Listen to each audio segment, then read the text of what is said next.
correctly with the correct amount.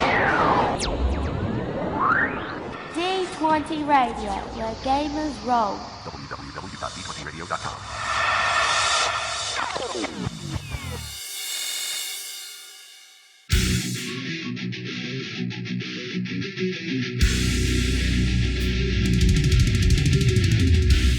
Welcome to Me and Steve Talk RPGs, a podcast where me and my friend Steve try and help you get the most out of your role-playing game experience.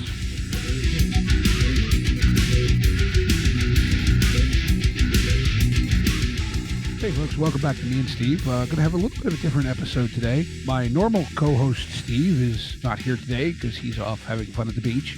And I will have a guest here in a couple of minutes. But before I do that, I want to take a minute to tell you about another great podcast here on the D20 Radio Network. And that's Eberron Renewed. Eberron Renewed's an actual play podcast in the world of Eberron. However, they aren't actually playing D&D anymore at this point. They did in their first campaign, but they've since converted the world to the Genesis RPG engine, and that's what they're using to play. So it's a really, really fun show.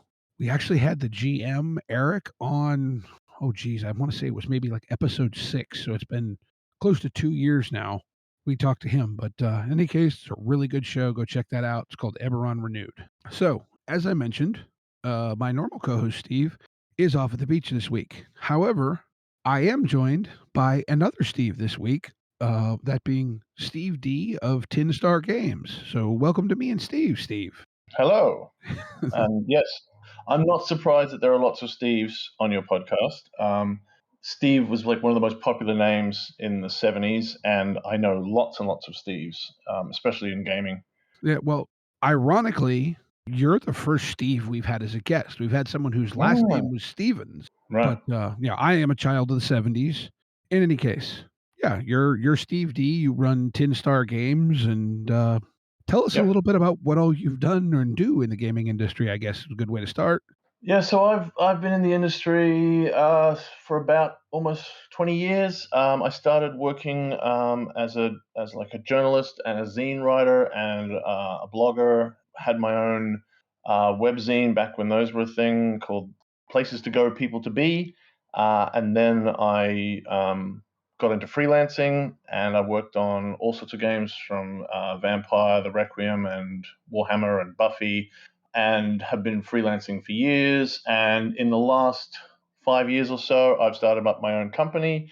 And I've been publishing games of my own games for about 10 years, and then turned it into Tin Star Games and got a proper website. And in 2019, we published our first big RPG, which was called Relics. And since then, we've had a couple more games come out, and we've got lots of stuff all over our itch and our Patreon.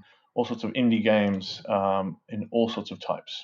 Okay, I was going to ask, do you have I know, and you having been around the industry, you've seen the transition from where in the 80s through the 90s, the trend was very much, very crunchy simulationist games, where now the pendulum has swung very much more narrative. Do you have kind of a preferred zone in that, or does it depend on what you're doing? I think I've found that I'm definitely more of a lighter type person, or I'm certainly a more narrative type person. I'm not one of these people who wants the system to just fade away and only be called on now and then. I want the system to drive things, but I want a narrative system generally that's really designed to emulate fiction. So I'm looking at things like Fate or Cortex. I really like. I don't mind a nice crunchy system, but I find that most of them aren't really that interesting. Like, it's actually really hard to make a sort of tactical combat system that's flexible enough for an RPG that actually gives you interesting combat. So I found what I've found recently is that there's things like Gloomhaven out there, which is a really interesting tactical combat experience with a sort of story behind it, and that gives me a much better table experience than a lot of these crunchy RPGs. Mm-hmm. I guess in some ways that's like 4E D&D as well. Like, it was really an interesting combat simulator, and that's, if I want that, if I played a bit of 5E, and I just like, the role playing isn't that interesting, and the combat isn't that interesting. You just I feel like it's almost the worst of both worlds. Some of those systems, they try to be interesting little tactical simulators, but they rarely are. Yeah, well, no, and that's we've had a lot of conversations around our feelings toward 5e, and I think what you said there kind of encapsulates a lot of it. That yeah, the combat's pretty good, but it's also kind of fiddly, and the role play can be pretty good, but the system really doesn't support it, Hmm. and so you're just kind of like, well, it's not a bad game, but it's not good at anything. Yeah. It doesn't surprise me what you said about people switching to Genesis. I know so many people who are in love with Genesis, and I think part of that is, I mean, there is a fair bit of crunch in some of their sort of Star Wars systems, but it's again a somebody where they sat down and went, let's actually make every single roll a narrative event because it's got all those extra dice things that can be Yeah. like, and then this happened, and then this happened. It's, people are. I think. I mean, everyone plays D&D, but there is a little bit of people just going, this isn't really scratching that itch, and Hmm. and that's, I think, affects how I design as well. Yeah. Trying to sort of convince people that there are better ways, sort of, to get to what you're really looking for, and trying to sort of, explicitly talk about what you're looking for. Because a lot of the time people just take D&D because it's there and they don't really stop and go, what are we actually doing? What are we doing at the table? And in many cases, D&D is just there so that people have something to talk about. It's not really helping. Right, right. No, yeah, and that's actually, I mean, that was kind of one of our reasons for starting the podcast was that frustration with people always defaulting to D&D, and we're like, well, maybe we can do a podcast and help people find more other cool stuff, Yep. And you have, like you mentioned, Genesis is a favorite of ours, but like there are things, there are other games that I want to play besides just Genesis. One of my personal favorites is Delta Green and the kind of the Cthulhu Mm. vein, right? Yep. But it does a very different thing than what Genesis could. And even having talked to Jay Little, who designed the dice engine, he said he doesn't doubt that you could play Cthulhu or that type of story with Genesis, but you already have Call of Cthulhu, and it's so good at that. Why Yeah. why bother to shoehorn it? Yeah, absolutely. I mean, there's obviously very, very good marketing reasons why everything is being 5E'd, these days. But system does really matter, and a lot of great systems are out there, really helping create different table experiences and curating those experiences instead of just, hoping that the group and the game master will carry the rest. Which is, I think, a lot of what happens. I was actually on a podcast a week or so ago talking about. I was likening it to sort of the way that people play poker. You know, they're not really there to play poker. They're there because they're there with their buddies and they want to shoot the shit and chat, and they just need something to sort of have a bit of push and flow and talk about, and it's just something that everyone knows. And that goes back to what I was saying about, like, what are we actually doing? And if you're like, oh, look, I really want to help the improv that we get and the storytelling that we get, you might start looking around and going, well, what kind of experiences does that look like? And yeah, going, let's get a system that helps. Yeah. Well, it sounds like what you're saying is that you kind of gravitate towards both maybe in what you like to play and in your design work that you're drilling in with the system to accentuate a certain aspect that you want to focus on. Yeah. I think a lot of times with an RPG, you're designing a pretty big experience because you've got a big house and you want people to find different things in it. But I think for me, I've always preferred a very specific game with a very specific goal, in terms of not just like the narrowness of the setting, but like, this is the feeling that we want to evoke. I come to Mhm. game design like an artist, and part of it is like, I want you to have a certain kind of experience communicating a certain kind of emotion. And so a lot of my games are quite small, quite narrow, very precise, even when they leave some elements open. So right now we've just published Partners, which is about police procedurals and mystery solving. And we talk a lot about that your setting can technically be anything you want in terms of like the the sort of physical tropes. Like, you could be solving crimes on the moon or in the far future, or one of you could be a time traveler, or one of you could be a demon from hell, or whatever it is. But the format and the tropes of theme and structure are very, very narrow. You're going to be solving mysteries of the week, and you're going to be working through very, very set tropes. of those sort of structured TV shows, and that I think really helps people know what to do when they're at the table. That helps them go, oh, this is what we're talking about. This is the kind of story we're doing, and I mean, genre settings can be really good for that. I mean, license settings, like people know when they're jumping into Star Wars, this is what it's going to be like. Hmm. And I think that's another limitation of D&D, though. Actually, is that on the one hand, being vanilla helps people put anything they want on top of it, but it's hard sometimes to sit at the table and go, well, what kind of fantasy story are we telling? I'm Hmm. just a paladin, but what does that mean? Whereas if Right. it's in Star Wars, okay, I know exactly what a Jedi is. I know how much that weight that has in the setting. And unless the GM's ready to sort of go, this is exactly what class X and race X means in my world, then you have nothing to hold on to.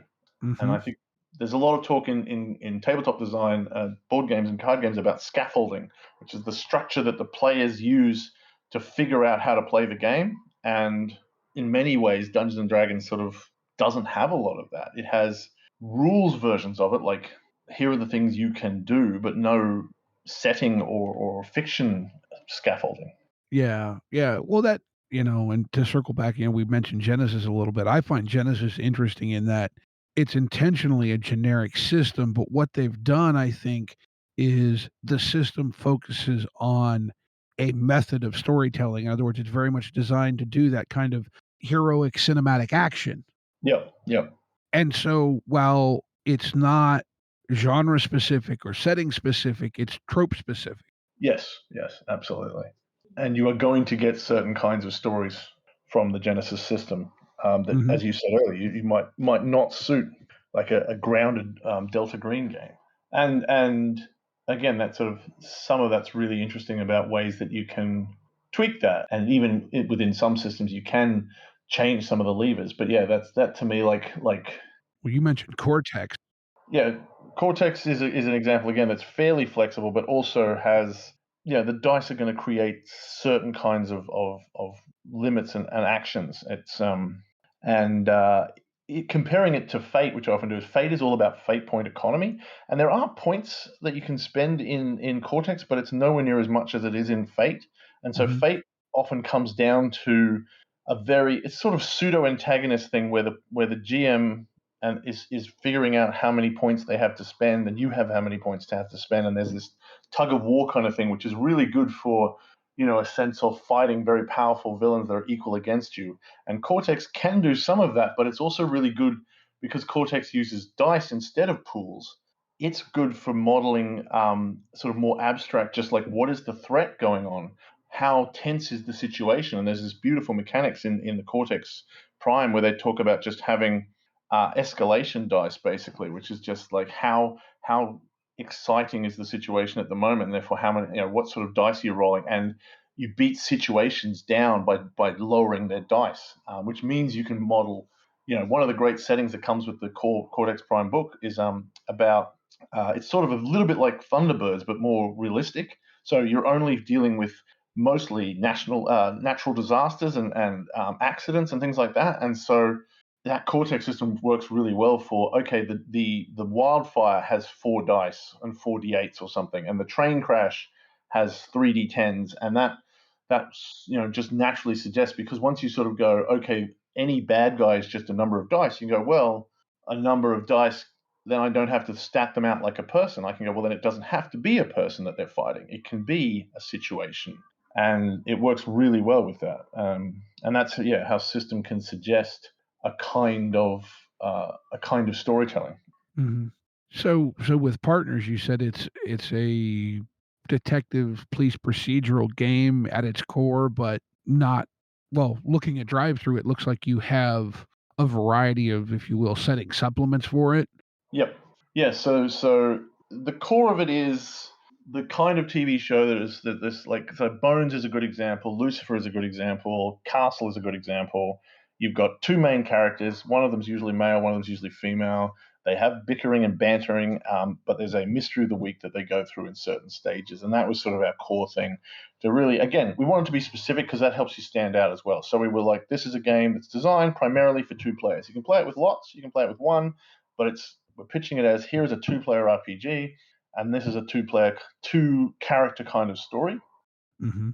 But we then there are ways you can think outside the box, because you can do, for example, you could do something like the X-Files, which is very much in that mold, but now there's a conspiracy and there's the supernatural. You can do Supernatural, which also has two main characters who bicker, but it's Monster of the Week. And so we have these what we call files, where we change up the ingredients so that you can do slight tweaks or larger tweaks. There's one that's focused what we call the tea time files, which focuses on stories that are more sort of comfort mysteries. So there's a bit less violence, a bit less police stations, more old ladies and vicarages and Agatha Christie and Murder She Wrote kind of style.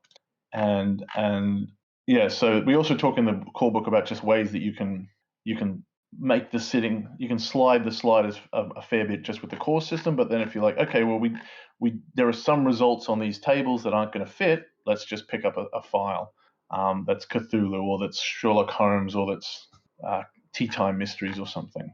Hmm. Well, it sounds really interesting. I mean, like I'm seeing you've got, like you mentioned Sherlock, Tea Time. Looks like you've got a cyber one, Yep. a youth one. You know, so okay, we've talked about mechanics and stuff. What sort of mechanical structure do you have behind Partners? Then, just if that's where we go next. Yeah. Partners, I almost didn't publish it because Partners is a very unusual style of game from most kind of role playing games. Although there are games doing this in the background. The idea basically, I don't know if you know For the Queen. Heard of it? It's a card game which, again, is trying to sort of get people to just sort of jump into a GM-less kind of situation. Fiasco's a bit close like this as well, in that these are all games where like so many RPGs are sort of in this what we call an avatar mode, where it's like I'm playing my character and I'm making decisions as if I'm Luke Skywalker or whatever. I'm thinking, what would Luke Skywalker do in this situation? And I'm kind of trying to solve his life as if I was him, as opposed to coming from a sort of authorial point of view, where I'm making choices like a writer.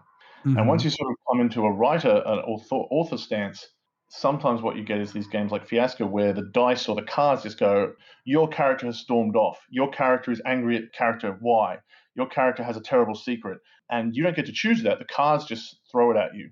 And you then have to react. And you get a sense of, oh, that's what my character's doing. Okay, what's interesting about that? How would I interpret that? And they're kind of called prompt games by some Hmm. people. And so, without being directly responding to those, Partners is basically designed on every scene is generated by random tables and card pools, and what we actually use a random word generator as well. Okay.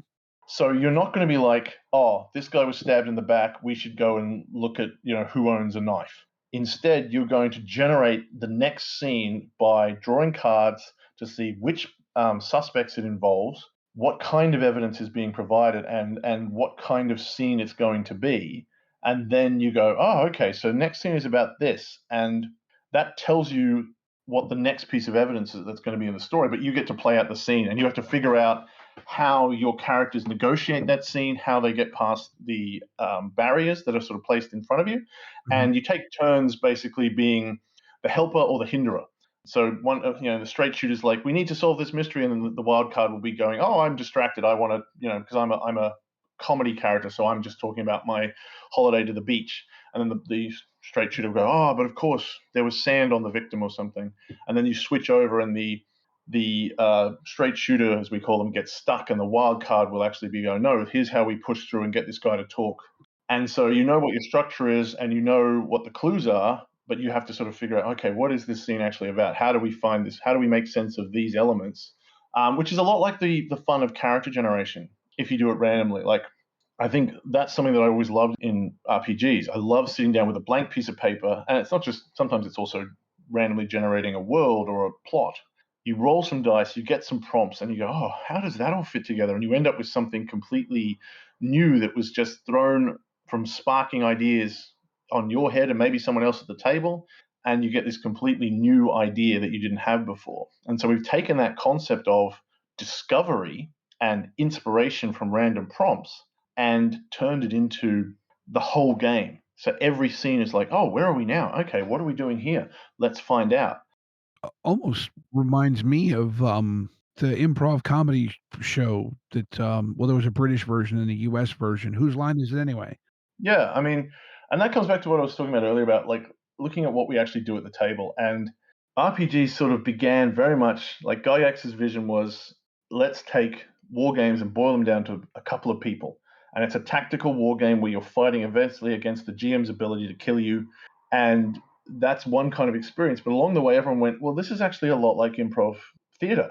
And all these improv elements have slipped in and they're often at the background of RPGs. You know that these things that we give you, you know, even backgrounds in 5e, they're things that are to inspire you to make scenes. And so what I'm trying to do, just like we were saying, like figure out if you want a good tactical experience, maybe play Gloomhaven instead of or D&D. If you want something that's throwing out narrative cues, let's actually look at improv and let's look at things that really do that directly and go here are your ideas that the system is throwing at you Mhm. improv and taking away that's really interesting to me to take away that kind of that last bit of simulationism. You don't have stats because that's not really important. You have things that are dramatic cues, and these are the way these cues trigger to you, and then you're just always focusing on the storytelling, you know, and it gets you more into that thinking of, you know, what is the most interesting dramatic thing that we can do with this scene.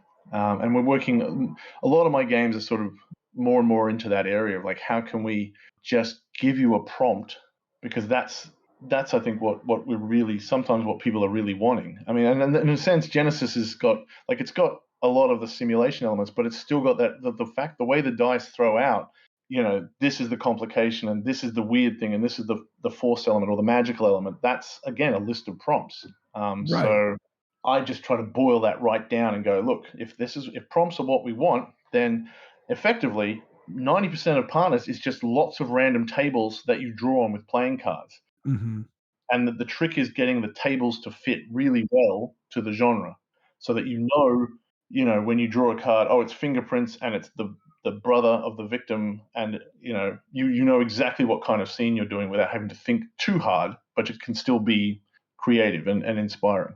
Yeah. Now this reminds me a little bit, and it's a game that I've heard a bunch about. I've heard it played a little bit. Reminds me a little bit of Anyone Can Wear the Mask from Jeff Stormer. Oh, I heard of it, but I don't think I've read much about it. Yeah, I think that's more intended as a solo game, but I've heard it done as a duet, like a Hmm. collaborative, thing. But again, it's very much it's using card draws as prompts, very much heavy on the improv, Yeah. not statistical. And I just think it's fascinating, all the directions, just even in the conversation we've had, about the directions that game design is going. And I really like where, like your stuff and a lot of the very small press indie stuff is really exploring these. What do you want to say? You could call it non-traditional if you're going to consider, the D&D, if you like, you would called it the Avatar model Mm, as traditional. But like the hobby is branching so much, and there's so much, just kind of being played with in terms of, are you focusing on the story, or like, some designers, it's very much about the setting, and the system is just there. So there's a little bit of framework for you to tell stories in the setting. mm. Yeah, absolutely. And yeah, a lot of things are. I think in many ways, role playing gaming is a very young genre, and it has rises and falls of indie scenes. And who knows how much of this is going to, I guess, flow upstream to the mainstream. But I think we're in an era at the moment where people are going, well, what actually is this hobby, and why do we come to it, and how can we play around with that? And yeah, I'm looking at a little bit at anyone can wear the mask, and I think a lot of people in slightly different ways are pulling on this thread to go, what are we actually doing and how do we really find what we want, as opposed to just taking with what's out there, as you say, which are just either big books of settings or vague tabletops, skirmish simulators.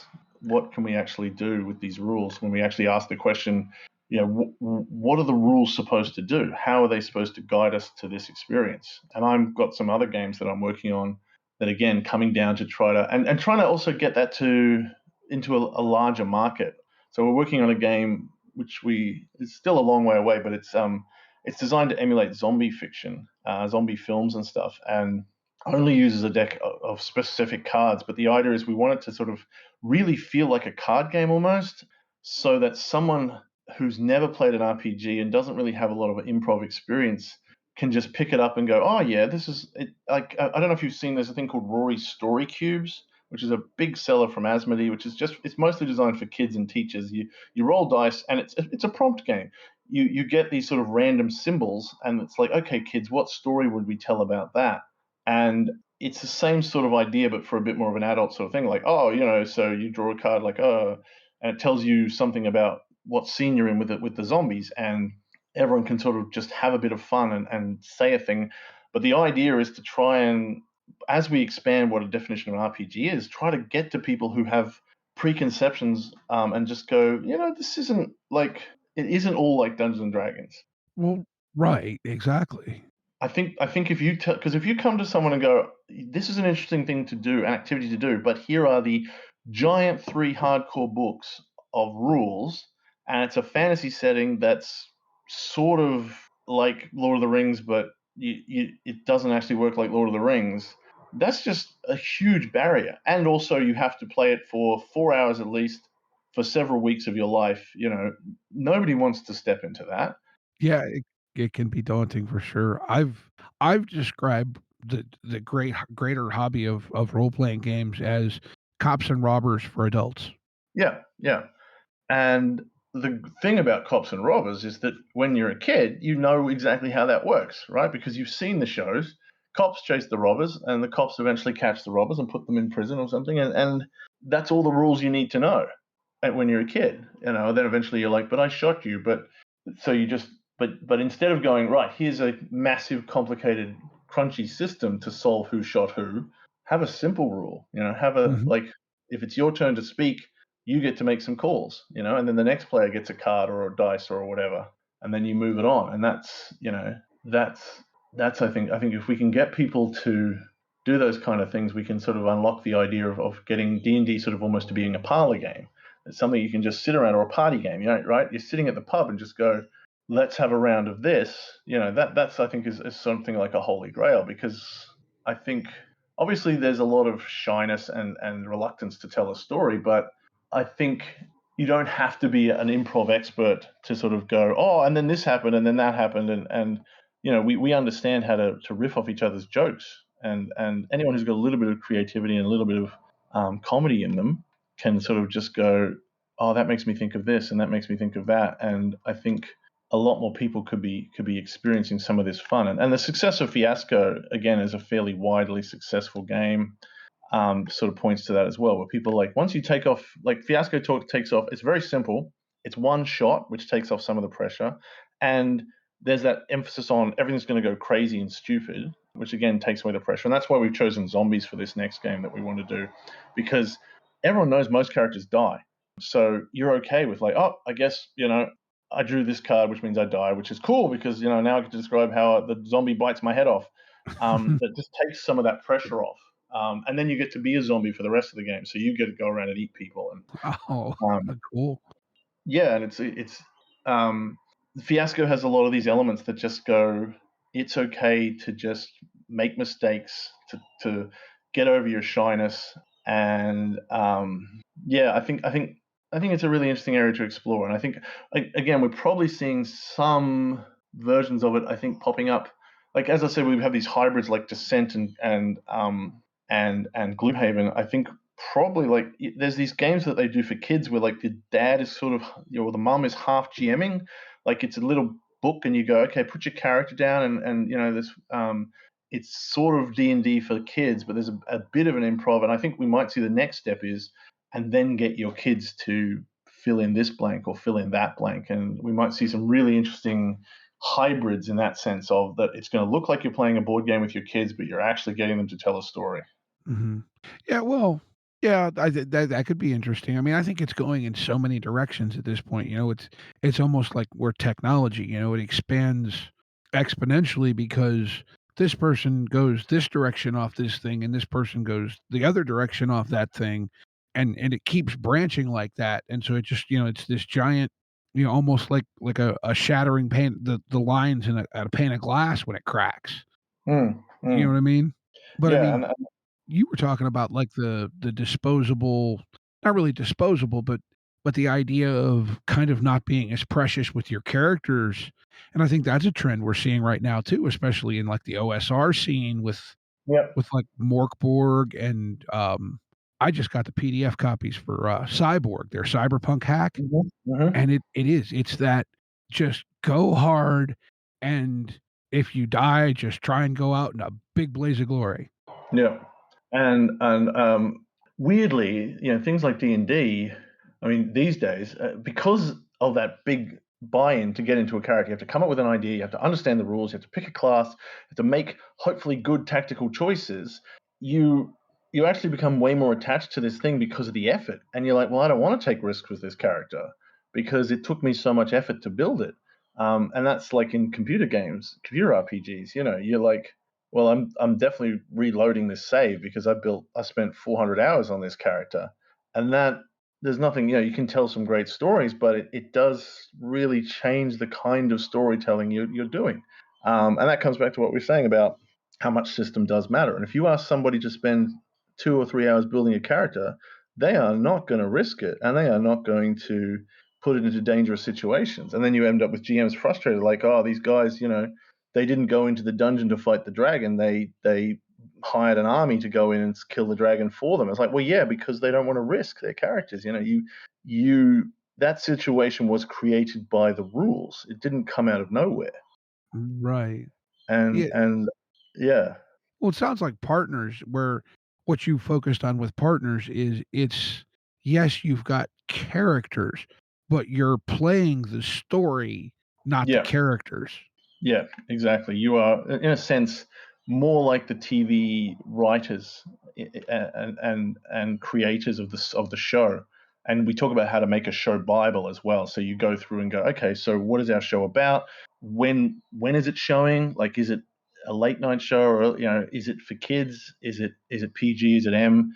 And that again gets, so you have that sense of we're coming at this as creators, which means we can go, look, this is going to really hurt my character, but I want that to happen because it's a good story, and they need this for their personal growth, and that means you're more likely to put them in danger and put the squeeze on them. And yeah, the game that I thought of, which we'll talk about later, is for the game of the week, is something that really inspired me in that area of just being able to step back and go, I want this to happen to my character, even though it hurts them personally. Mhm. Uh, and I think that's a really sort of that's an interesting space to explore in general. And in Relics, which is a much more traditional RPG, that was our Big Angels game. We talk a lot about that in the powers section, about how so much of RPG design is about characters trying to be safe, players trying to be safe, basically. When you buy a power, part of what you're saying is not really, I want this to happen in the story. You're kind of saying, I don't want the GM to screw me over. That's what Dark Vision is sort of about. It's kind of like a defense. Like, eventually the GM's going to try to hit me with something in the darkness. I have dark vision. He can't hit me. And so it becomes this game of, I'm afraid and I have to protect myself. And a lot of the way that people buy powers is a sense of, right, these what even if you can't screw me, and they might mean the system or the monsters, but it's, you realize that make me scared and make my character be threatened. You're working against your own, aware that they want to win and they want to be safe, but they also have at the back of their mind going, well, that's not really that good a story. So there's often the classical model of role playing games is, if you love it, do it. But I think a lot of the times people are dissatisfied. It's because these ideas work against each other. When you're playing a sort of simulation thing with a character that you're heavily invested in, you naturally have a protective attitude, and stories don't work if everyone is playing it safe and nobody suffers and nobody faces danger. And essentially, a lot of all these different mechanics in different ways are about trying to get around that and break down that idea of, and get people to go, no, I should be in danger, I should take risks. Unless, of course, you want to just play it as a pure simulation. And that as I say, that's your jam, nobody's going to take that away from you. There's always going to be games like that. Yeah, well, but I think too, like to me, it seems like if you play a few sessions of partners or a game like that, and then you get a taste of how fun it is to really play the story and not be so precious with your specific character, you can then take that experience back to playing a more traditional RPG, Yeah, whatever one it is you absolutely. want, Yeah. and really enrich your experience because you've learned these tools. Yes, I'm going to be on a podcast in a week or two about it's about how to be a better GM. But as I said, look, I'll probably talk a lot about design because these two things, run into each other. The way that I design is a way to figure out, how I like to play and how I like to GM. So yes, a lot of these things, when you have the right attitude, you can take it back to the table and go, look, this is how I'm going to play a bit more now, and I'm gonna take chances, and I'm gonna put my character in danger, and I'm gonna drive dramatic situations by, doing things that might not be in my character's best interest and things like that. And yeah, I think that's the good thing about RPGs is that in some ways we're really doing very similar things in different ways. So we can, go, look, if you like the way that Genesis throws up all these weird results, here's a way you might be able to do it in your system of choice, like, having wacky dice or something, like in whatever system is the one that you prefer. And a lot of products out there, they're not just that's like, here's how to do X and Y and Z in your D&D game. They exist because people are like, well, I saw how it happened in this other game. I want it to happen in my D&D game, and I know that people aren't going to switch, because people are, concerned, and I know that they're not going to switch systems, so I'm going to try my best to just throw these ideas at them. And that's sort of how D&D's evolved as well. It's slow, and it always tends to be behind the curve 5 or 10 years, but most of RPG design is someone going, I saw this in another game, or if someone else did this as a GM, I'm going to write it down and put it in a book so other people can see it if they haven't thought of it, and make it explicit instead of just an oral tradition, which is unfortunately how a lot of RPGs are really very oral in that sense, in that you've always played it like this because your friend learnt it from a GM who learned it from a GM, and then you'd be like, you're playing someone else's game and go, why don't you guys like describing your combat? And you're like, well, we don't do that. It's not in the rules. And you've just learnt how, your oral tradition of the game. Mm-hmm. And that's why I think we do need to why it's really important to play other systems, because that's where this stuff gets written down. And one thing that I'm always railing about in the industry is in part because of D&D's dominance, but also just because of the nature of cycles, is that the RPG industry doesn't really learn. There are people out there going, you know what, I've just had this brilliant idea, after paying D&D for 10 years, that we should do, we should have Life Pass or something, and you go, yeah, that was invented in like 1981, but you don't know about it because it's just not sort of going into the public consciousness. Right. And Yeah. we have to keep relearning these lessons, which is sort of frustrating, and we keep redesigning the wheel.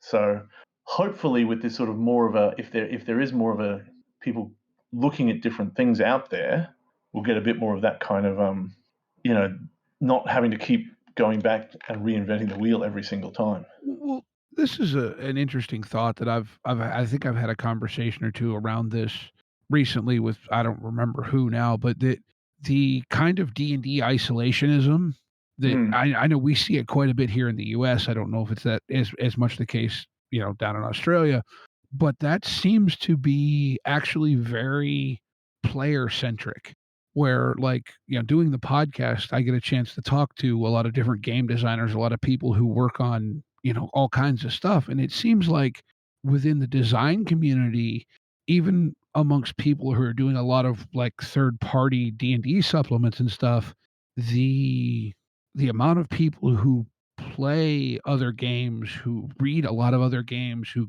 collect other games is, astronomical. I mean, yeah, yeah. we talked with Jay Little, and I forget he said, his games collection between board games and RPG books is in the many thousands. Mm, mm. And now he's, obviously not a D&D designer. He's primarily worked with like FFG and Modifius and, whoever else. But Yeah. still, it's like he's, like he said, he'll buy these little indie things. He said, because that's so often you find that one little nugget of genius in this game, and not that the rest of it's bad, but this one thing is just amazing. And so then Mm, you take that and you build off of it, and you add in yeah. these other three, great things you found somewhere else. And like, that's what you're talking about, basically. Mm, mm. And that's why I said right at the start that I come to this like an artist, and that's what art is all about. When there's an interesting scene and people are going, oh, I hadn't thought of it quite like that, and that's an idea that I can use, and we're inspiring each other. And yeah, I mean, definitely, I think like there might be some people out there who only ever play D&D and make D&D games, but generally the successful people in the freelancing and the design, even if they do work on D&D, they play and they study and they look at lots of games because they're interested in systems and they're interested in how these things work. So yeah, in design, there isn't that kind of isolationism. And I do one thing on that sort of related to that is I often see people who are other indie designers going, oh, so and so works for D&D, so they can't be interesting. It's like, no, that person who is doing like 100 D&D supplements probably also has their own indie game and has worked on other games and stuff, because you don't get to that point where you're making your own stuff without being interested in other stuff. Hmm. And there's one thing to sort of go, D&D is a little bit of a creative cul-de-sac for players, but we don't judge other people in the industry. We don't go like, oh, you're working for the big guys, so you've sold out. Like, that's just ridiculous. It's a really toxic attitude that I see Hmm. sometimes with these younger designers going, if you're not, making weird indie stuff on itch, then you've sold out. It's like, it doesn't really work. Well, but I mean, that attitude is in everything, right? How often do you hear that, in music, where you talk about, "Oh, this band sucks now. They sold out." Yeah, yeah, And look, do I think that, for my listening tastes, I like some of Metallica's Black Album, and everything after that cannot exist for my concerns. That doesn't mean they sold out. Hey, look, yeah. they're people too. They grow up, they change, their attitudes, their life changes, so their music's gonna change. Yes, yes, absolutely. And I completely derailed us. No, no, no. You're right. You're right. It's early in the morning here, so we're talking about some heavy stuff. And yeah, no, you're right. It's really. I mean, I guess these designers are often young, but yeah, it's easy to sort of go, oh, that's not for me, or that's not what I'm into. Therefore, it's crap, or it's not real music, or it's not real design, or something. And there's a growing sort of, yeah, you can't. But if you're in an industry, you don't take that attitude to your fellow creators, Mhm, because we're all doing different. If someone's in there, as we said, they have almost certainly read lots of things, collected lots of things, written other things, and this is the pathway that they're using to make money and to get published, and the thing that interests them right now. And it's sometimes we're almost anti-success. It's like, mhm, you've got a big audience, so you must not be cool anymore. Although sometimes these indie people have way bigger audiences because they've just sort of lucked out in an indie circle or something. And mhm, the indie definition in general is very, very poorly designed in this industry. We throw it around like a weapon, but there really isn't. Almost, unless you're actually, unless it's Curse of Strahd and the big D&D projects, it's all indie by terms of size and money. Yeah, it's just something that I've noticed on Twitter, and I think people are starting to realize that Twitter is actually not a very good place for game designs, and maybe it's hopefully Discord is a lot better or something. And it comes back to what we were talking about. This thing is that the indie things they go in cycles, and sometimes it'll get kind of toxic, and then it'll bubble out again and be different.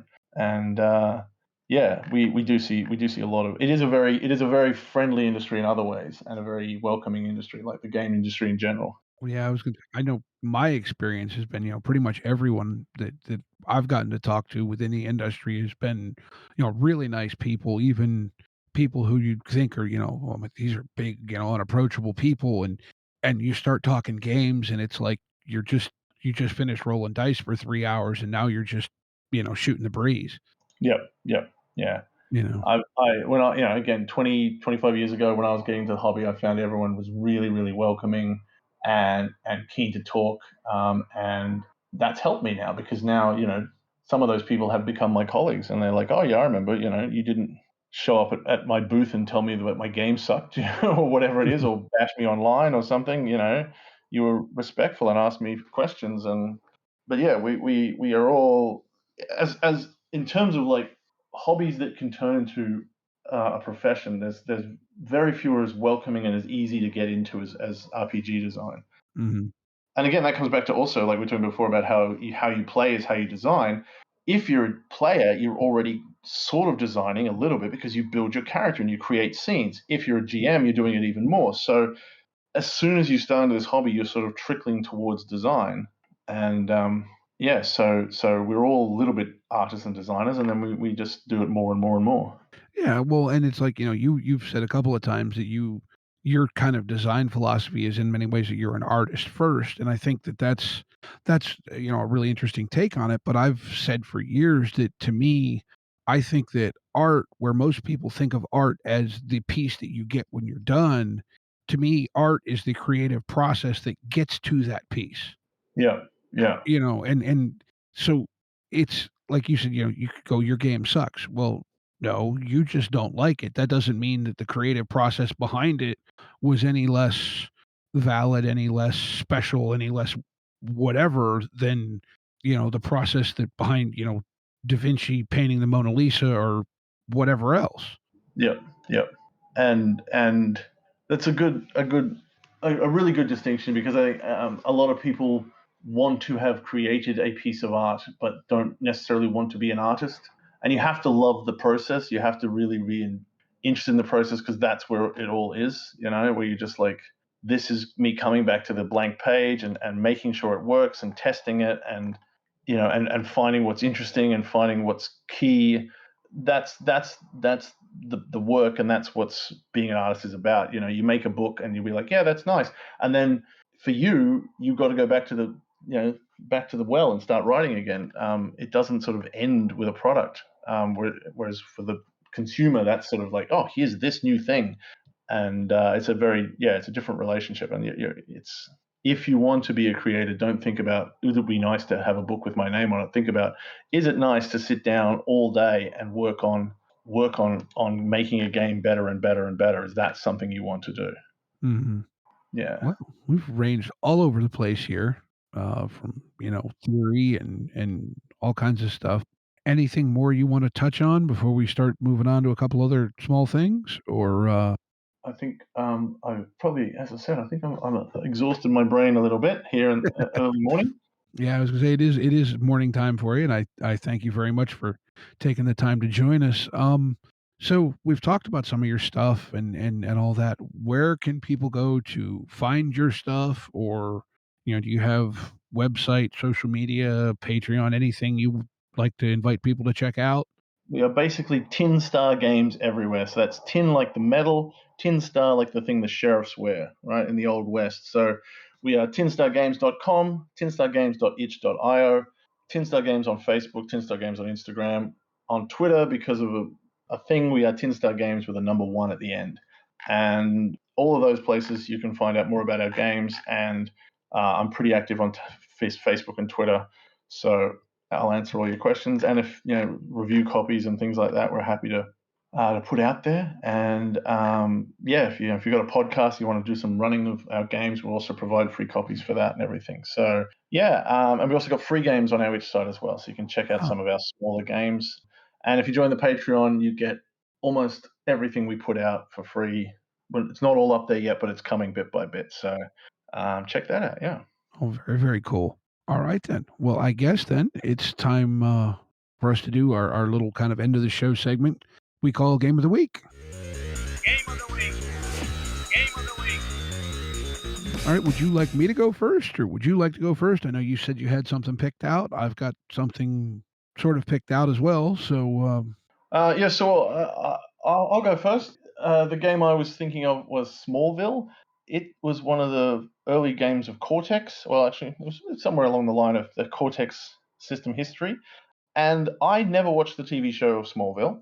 I stumbled onto this purely by accident, and it was at a time when I was looking for systems that were very, very narrative and different. And it's one of the things that sort of went on to inspire a lot of the things we've been talking about here about thinking of a sort of an author. And it has this really interesting system where the whole system is based around having conflicts that you would have in a TV show that are high drama kind of things where nothing ever really gets resolved and it's soap opera kind of style. So it's a superhero game on the surface, but it's actually like originally they started with a very sort of traditional superhero system, but in the game the stats are your values and your relationships with people, and you roll those in arguments with people, and it also has this thing where you don't know how those scenes are going to end when you're going into them. So you're not sure if you're going to get what you want or how emotional you're going to get or how much you're going to raise the stakes because the dice interplay tell you those things.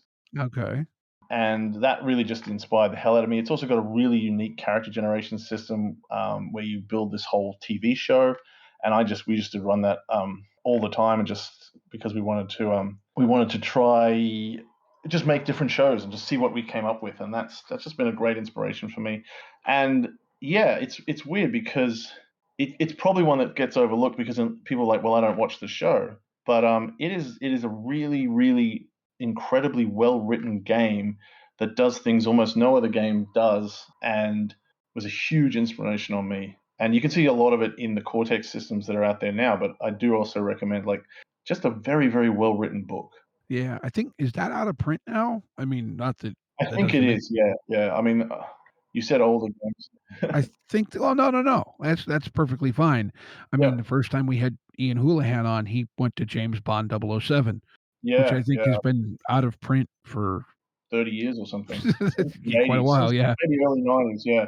And again, that was one of the very first games that was like, you're telling a story as much as you're, simulating, warfare. And they had amazing things to help you. Like it was one of the first games that came with like lots and lots of art to go, this is what Monaco looks like. This is what Paris looks like. So you knew what it was like because that's how Bond movies work, like beautiful locations, beautiful shots of these beautiful places. And they went, yeah, so we better put that in our games.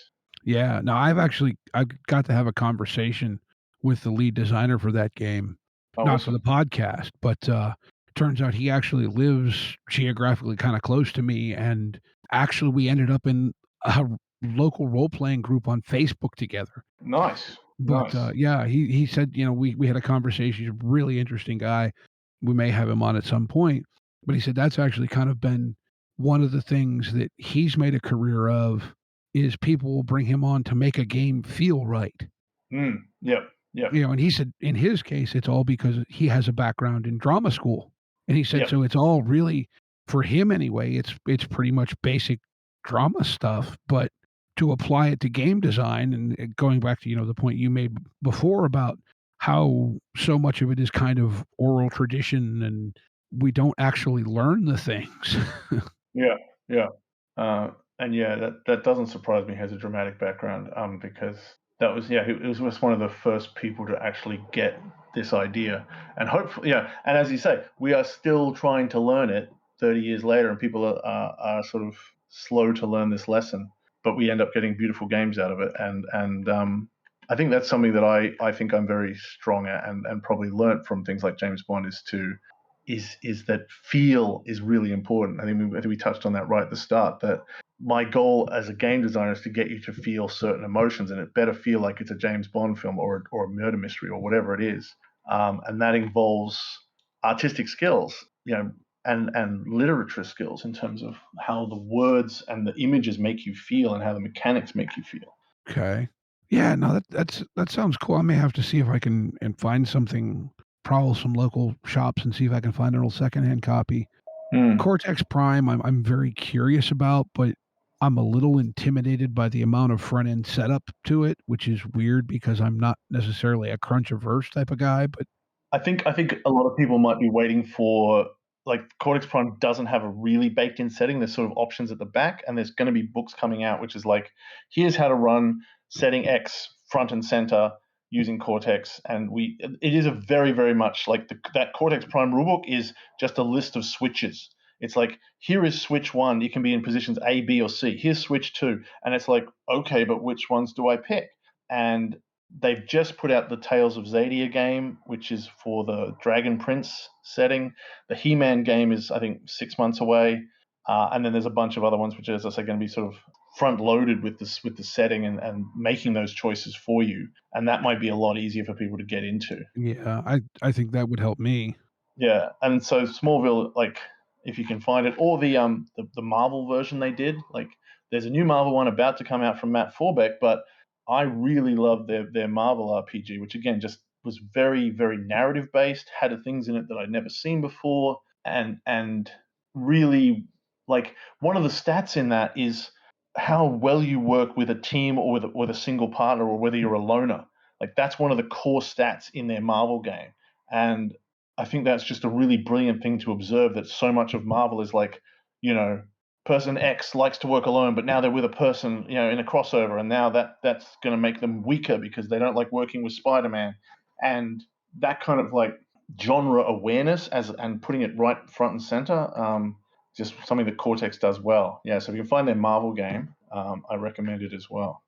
Okay, yeah, I'll have to make a trip to one of my local shops who has a nice big table full of older, small stuff.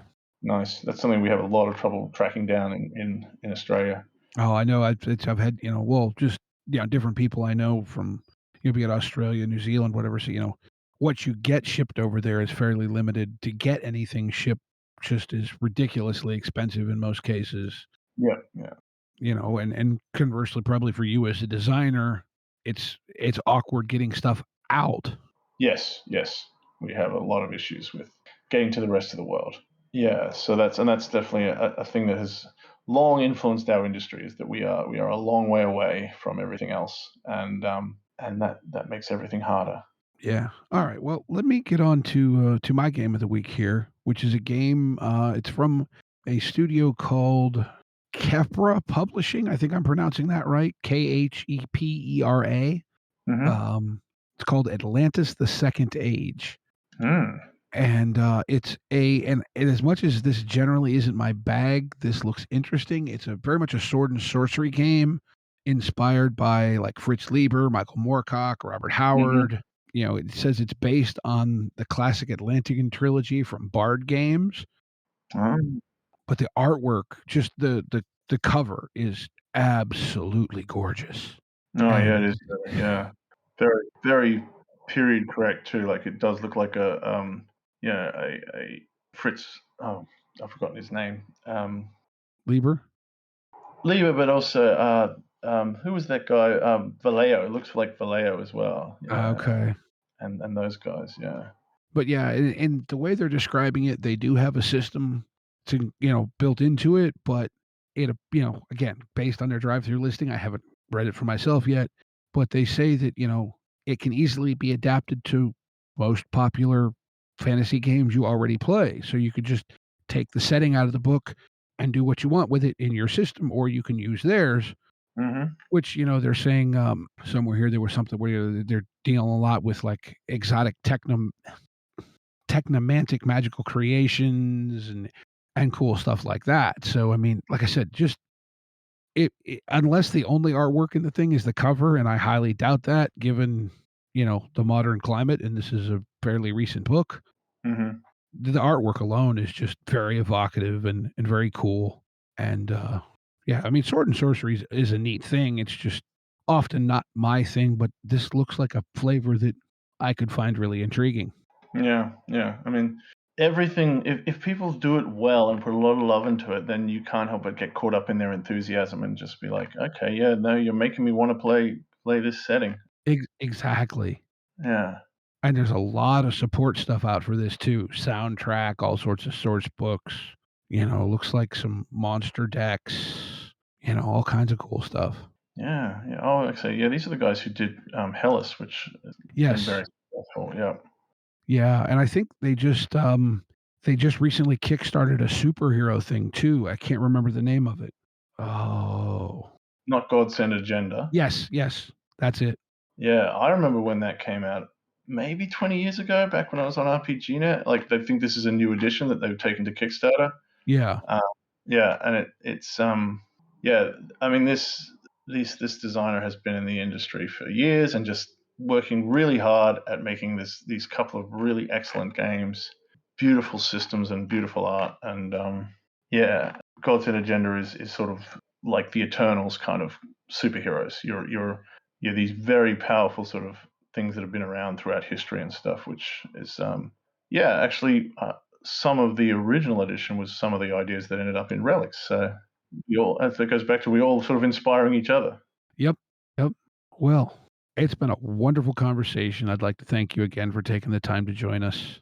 Been fascinating to hear, some of your design theory and just, even some of your ideas are ones that have been rattling around my head. And it's good to hear that I'm not completely crazy and someone else thinks Yep. the same way I do. Yeah, absolutely. That's what some of these chats are so good. I was like, oh yeah, I'm not the only one. I'm not crazy. As I said, we almost didn't publish Partners because we thought, does anyone want this? And luckily they do. Yeah. Yeah, well, it just feels like, and like you said, the other thing about Partners that I think is so neat is you designed it for 2 people. How many Mm, nights you're supposed to get together to play and, a couple of your people can't make it, so there's 2 of you, and so you're like, "Well, what are we gonna do? yeah. Play Magic the Gathering?" Well, no, play Partners. Yeah. I hope so. Or I suppose, could you make it a 4-player thing with, like, Yeah. 2 duos pretty easily? We talk about some of those options in the book. There's also basically a list of the sort of smaller characters, and there's ways that you can split that up. So yeah, there's all these options to play it with any number of players. And two is the sort of the hook to get you in the door. But we've run it with three, and we've run it with four, and I'm sure people are out there going to run it with just big numbers. So there's effectively sort of six main characters that you're dealing with. So there's six works, but you can have like two people do the main characters and one person do all the minor characters. You can split it up all sorts of different ways. We even talk about the fact that you can just sort of you just pick two people each scene, and so the characters just move around. Just like, right, you're playing the straight shooter this time, you're playing the wild card this time, or you're playing my boss, and so it's the characters are static, but who's playing them changes is another way you can. Well, like you said, you're playing the story more than the characters, so Yeah, yeah, that's a really good way to say pass it. the Yeah. story around. Yep. Yeah, exactly. All right. Well, like I said, thank you again. And if you have something else coming out and you want to come talk to us about it, we'd be more than happy to have you come back if you'd like. Fantastic. Yep. We'll probably be back in 6 months or a year with our next game, which is about heists that we're working on. Aha.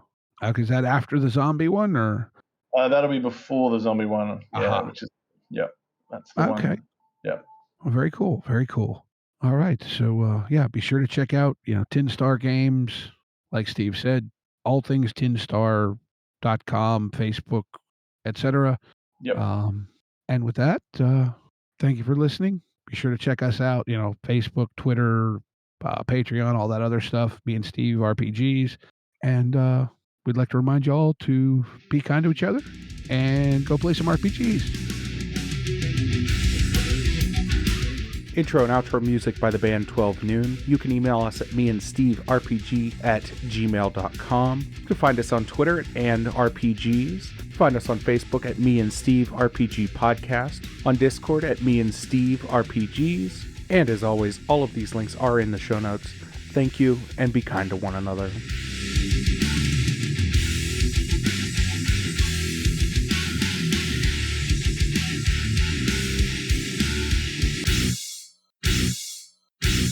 How much for the cigar? Cigar, $20, dog. You gotta go down the street to the store and buy that.